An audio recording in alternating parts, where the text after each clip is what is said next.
only one of us is going to be benefiting from this relationship or interaction. So it Yeah. has to be me. What we call the zero sum thinking in negotiation, Exactly. right? Welcome to Coach Me, the podcast for women who want more. More clarity, more confidence, more you. We're Tanu and Catherine, friends, working mums, businesswomen, and real life coaching buddies. Each week, we cut the BS and bring you insights, tools, and truth bombs that help you show up stronger at work, at home, and in life. If we can coach each other through the chaos, we can coach you too.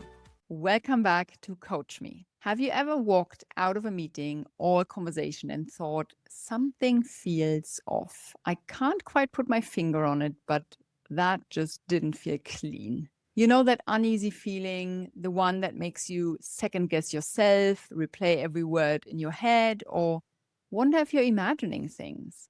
In this episode, we are going to help you see through it, to spot the signs, to understand where this behavior comes from, and to protect your energy and boundaries when it happens. Because when you stop internalizing sabotage as something wrong with you and start seeing it as data about them, everything changes. So, if you've ever felt manipulated, excluded, or made to question your own competence, stay with us. This one's going to help you take your power back. sabotage is often so subtle that people don't even realize it's happening until they're already in the damage control mode. There was a client that I coached who had this issue with a colleague who was constantly forgetting to include her on key threads with the client. And she always had to play catch up. And it took her a while to really realize that no, it's not that this person constantly forgets, because the rest of the project was being run by her perfectly fine, but it was just her being left out on the client threads. And then there was another example of a client. Sounded funny initially, but it was so obvious that there's something weird going on there. So, you know how you have these status calls. So there's like the status calls happening, and they had a common leader that they would have these calls with. And this person would come prepared, but they both were working on a team where their work impacted each other. So every time this person would be like, oh, yeah, I'm going to share the file with you after the call. And the file would come to her after the call, not before. So in front of her leader, she always looked unprepared. And in one of the review meetings, she was told, hey, why don't you connect with each other and come with combined updates, rather than you always finding out on the call, and it seems like you're underprepared compared to this other person. And the fact that she was reaching out and trying to get all the answers before the call, but this person would either not respond or not give her the full information. But at that point, when she told her leader, this is what's happening, I'm trying to get it, guess what? She looked defensive. So, and there is research. Gallup says that 1 in 3 employees report subtle undermining or exclusion every month. But if you look at this person who's sabotaging you as someone who needs help and someone who's looking at the world through a lens of conflict, so that's level 2 energy. They believe conflict exists. They believe competition exists. They believe they have to pull you down. That's why they have to act first and they have to be on offensive. So they're assuming conflict, even though it might not be there. You're not out there trying to undermine them. You're just doing a great job. And okay, in that process, maybe it's undermining them. It's making them look bad because they're not really performing as well as you are. That competition or comparison in their head, they assume there's a conflict. And then even before you can take a step like that, they play their part. And it's all about level 2 energy. Only one of us is going to be benefiting from this relationship or interaction. So it has to be me. One benefits, the other one takes a loss. And that's not a great way to think, obviously. What we call the zero sum thinking in negotiation, Exactly. right? In personal life, though, sabotage can also come from feelings of envy or fear of losing significance. When you've outgrown a friendship, and we talked about this in one of our early episodes, you might be the one growing and changing, and your best friend might feel like, oh my God, she's changing. I better pull her back down. And it's actually an act of love but they're sabotaging you to stay the same rather than changing or growing or surrounding yourself with different people or whatever it is. So there is this friendship sabotage that I think for me hits very hard. It's more subtle. It's someone you're really trusting. They end up just withholding emotion, support, and are just envious. When you said that about it's an act of love, it's actually toxic love. An Where, act of love, how they think love yeah, works by exactly. always doing everything together and staying the same rather than growing together and letting the other person live their life. Mm-hmm. Saboteurs are control freaks as well, right? They want to control things. When something changes, they get more insecure. They confuse love and control, right? I do have to say, at workplace though, it's not an individual's responsibility alone. Like, sabotage often gets rewarded at a more macro cultural level as well. If you have a leader that is not bothered by whatever is going on culturally, all they care about is getting things done, and they don't care about how the people are feeling and how things are getting done. This happens a lot in workplaces where there's colleagues who are hoarding information just to seem indispensable. And then this also links back to the weak leadership episode, right? So, yeah, definitely a lot has to do with the work culture that's established by leadership. And I want to add to that when the stakes are high, whether it's at work, career, love, life, we tend to have more ego in the ring as well. So it is normal. It's not something you can avoid. And especially in the workplace, I wouldn't say there has to be a culture of 100% trust across all employees, right? Like, especially in leadership levels, you will never have that, or like very rarely, I guess. There will always be people holding their cards to their chest or not sharing the full picture with everyone because it is just high stakes and ego driven. So you have to a degree, not sabotage, but be strategic. But that can tip into sabotage when you consciously harm others. I just want to point out that balancing act because I think it's really important. Being strategic about your career or not sharing everything with everyone does not mean you're manipulative. Yeah, very good point. Thanks for mentioning that. Hey, there are different personas or different kind of types of sabotage and saboteurs. To just paint a bit clearer picture for our audience, Tanu, shall we go through a few different kind of like common types? I love the personas. So the first one is the gatekeeper, one who controls access to information or people to stay powerful. They're making sure that whatever information is trickling down from leadership, they're not sharing it fully right away. They're making it look like they know only a little bit, or, oh, it's very secretive. I can't just share yet, but I will let you guys know. So the second one is the gossip or the gossiper. They spread concerned narratives that erode your credibility. So, in one example, a colleague was constantly talking about another colleague to their leader in the one on ones that, oh, she's so overwhelmed. She's not able to handle what's going on. She's been talking to me. And the leader expected that this person would probably come and talk to them if the workload was too much. But the person wasn't doing that. So later on, when the leader brought it up to them, they're like, oh, you know what? This new project came in, but I'm giving it to someone else. I know you have a lot on your plate and you're not able to handle another project right now.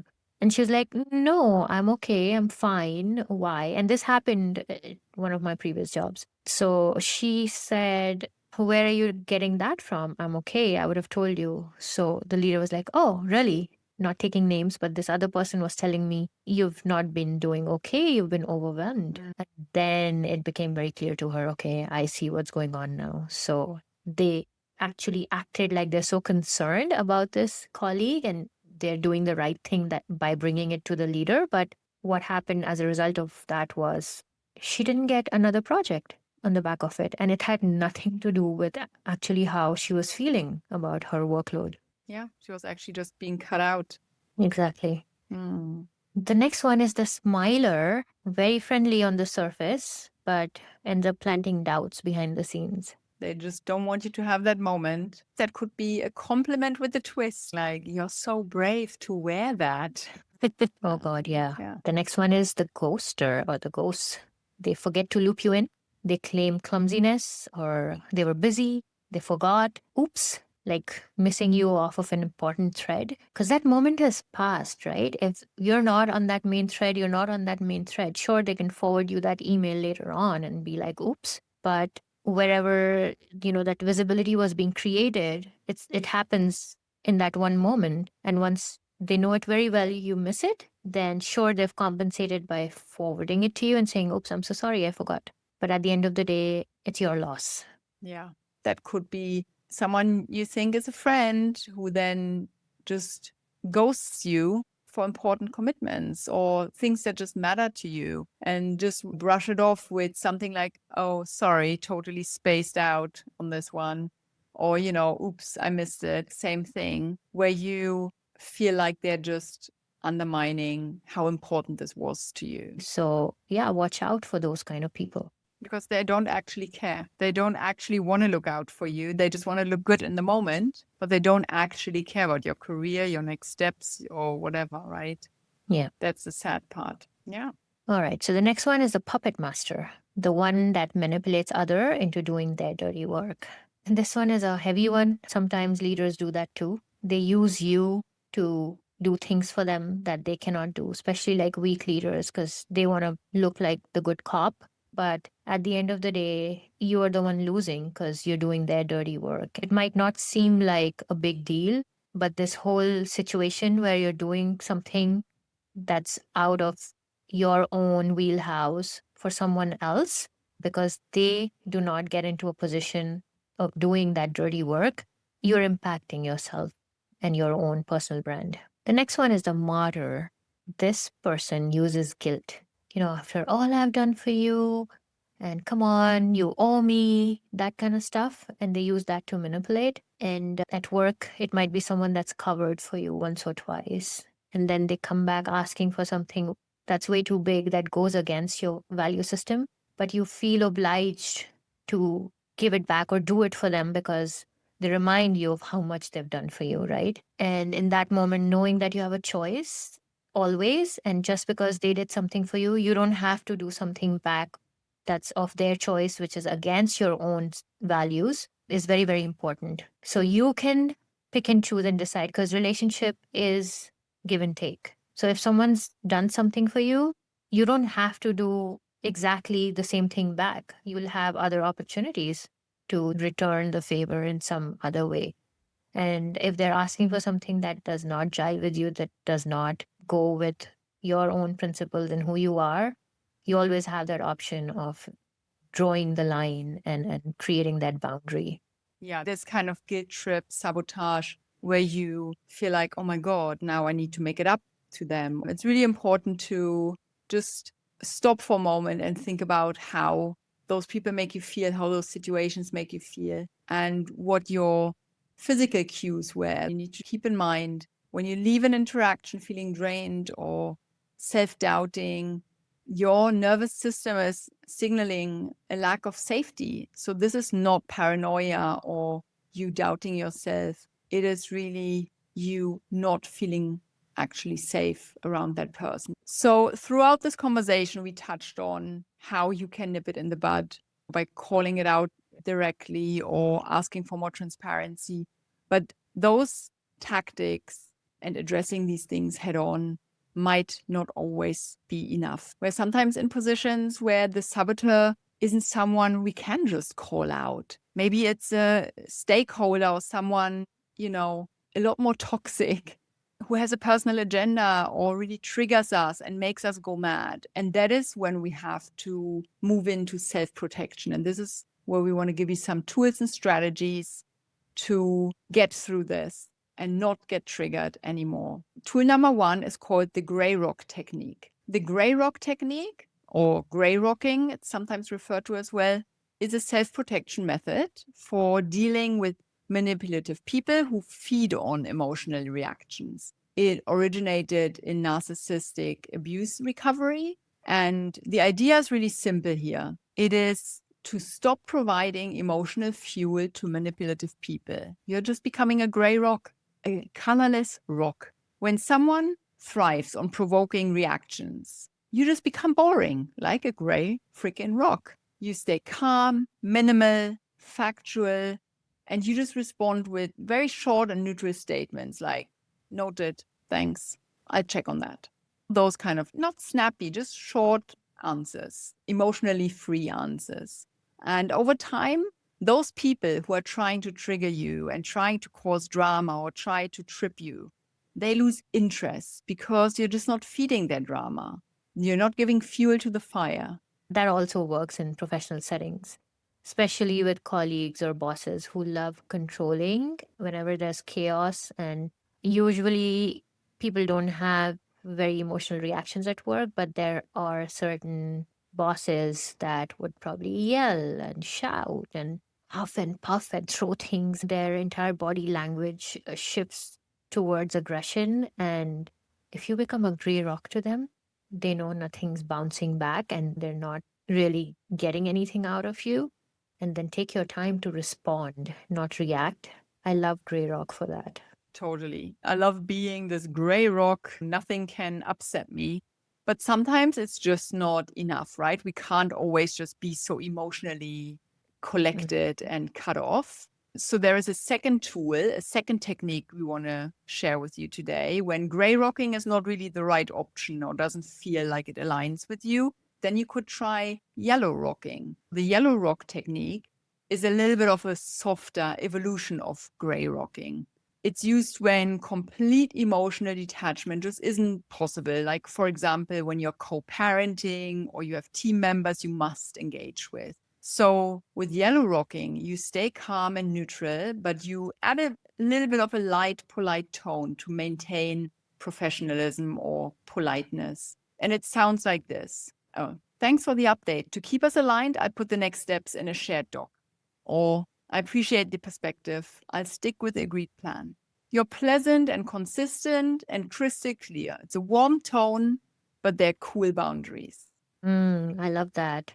You're kind of saying, all right, I hear you, but let's agree to disagree. And I'm still going to do what I plan to do.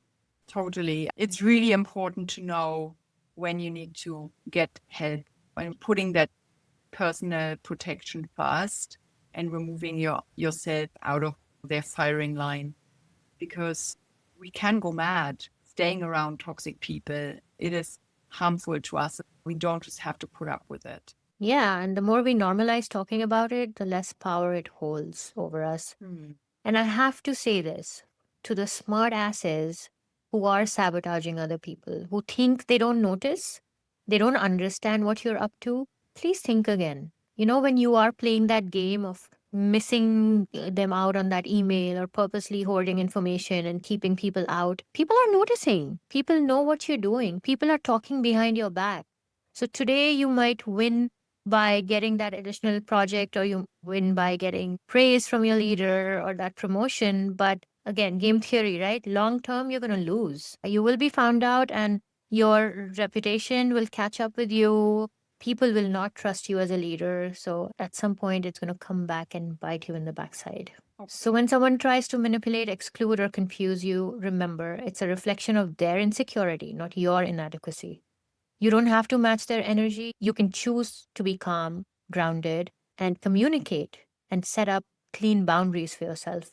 So we have a homework for you this week. Notice your body's signals. If something feels off around certain person, whether it's at work or in your personal life, just pause and listen to your body. Intuition is your early warning system. And if this episode helped you see something more clearly, share it with a friend, a colleague, or a relative who needs that reminder. Because when one woman learns to spot sabotage, she helps others rise above it too. And that's a wrap. Thanks for hanging out with us on Coach Me. Got a question or something you want us to coach through? Slide into our DMs or drop us a message. We might feature it on the next episode. And hey, don't forget to hit follow. Your future self will thank you. Just one more quick note. Everything we share here is based on our own experiences and coaching tools. It's not medical or mental health advice. So if you're struggling or need support, please reach out to a qualified professional. You've got this and we've got you. See you next time on Coach Me. That's it.